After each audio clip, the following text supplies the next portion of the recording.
అయితే కోలీవుడ్ స్టార్ సూర్య గారు ఈ మధ్య తన కొత్త సినిమాలపై చాలా దృష్టి పెట్టాడంట భయ్య. అయితే సమాజానికి ఉపయోగపడే కథ నేపథ్యంతో సినిమాలు చేస్తున్నాడు. రియల్ లైఫ్ స్టోరీస్ తో పాటుగా స్ఫూర్తిని నింపే కథలను తెరకెక్కిస్తున్నాడు. అయితే తను చేస్తున్న ఈ ప్రయత్నాలను ఫ్యాన్స్ కూడా సక్సెస్ చేస్తున్నారు. అలాంటి చాలా ఎంకరేజ్ కూడా చేస్తున్నారు. సినిమాలో రోలెక్స్ పాత్రలో సూర్య గారు చూపించిన మాస్ అంశాల మీద మాస్ అంశాలు మిస్ అవుతున్నామని గుర్తు చేసుకున్నారు ఫ్యాన్స్. అందుకే విక్రమ్ సినిమా రోలెక్స్ పాత్ర చూసాక సూర్య గారు ఎందుకు ఇలాంటి సినిమాలు చేయట్లేదన్న భావన ప్రతి ఒక్క అభిమానికి కలిగిందంట.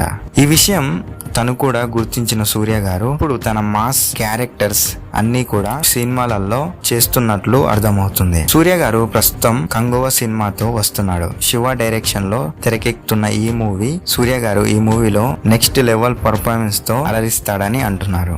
సూర్య గారి కెరియర్ మొదట్లో మాస్ అండ్ కమర్షియల్ సినిమాలు చేస్తూ వచ్చాడు. అయితే ఈ మధ్య అలాంటి సినిమాలు తీయడం మానేశాడు. సూర్య గారు ఆడియన్స్ తన నుంచి ఎలాంటి సినిమాలు ఆశిస్తున్నారు అని క్లారిటీ తెచ్చుకున్నాడు.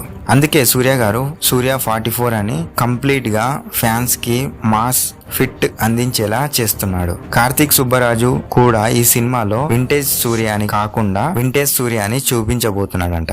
జస్ట్ సూర్య 44 గ్లింప్స్ తోనే సినిమా ఎలా ఉండబోతుందని మనందరికీ చూపించాడు. సూర్య 44 పక్కా కమర్షియల్ లెక్కలతో వస్తుందని టాక్ వినిపిస్తుంది.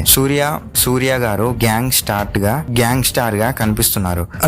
అంతేకాదు ఈ సినిమాలో బుట్టబొమ్మ పూజ హెగ్దే హీరోయిన్ గా నటిస్తోంది. ఈ సినిమాలో హీరోయినే కాదు హీరోయిన్ తో కూడా స్పెషల్ క్రేజ్ తెచ్చుకునేలా ఉన్నారు. సూర్య 44 లో పూజా గారు గ్లామర్ షో స్పెషల్ అట్రాక్షన్ కాబోతుందని టాక్. సో సూర్య ఫ్యాన్స్ కొన్నాళ్ళుగా ఎదురు చూస్తున్నారు. మాస్ మసాలా మూవీగా ఈ ప్రాజెక్ట్ వస్తుందని అంటున్నారు. అదే జరిగితే మాత్రం సూర్య మాస్ స్టామినా ఏంటన్నది మరోసారి బాక్స్ ఆఫీస్ దగ్గర చూపించే ఛాన్స్ ఉంటుందని చాలా మంది అనుకుంటున్నారు.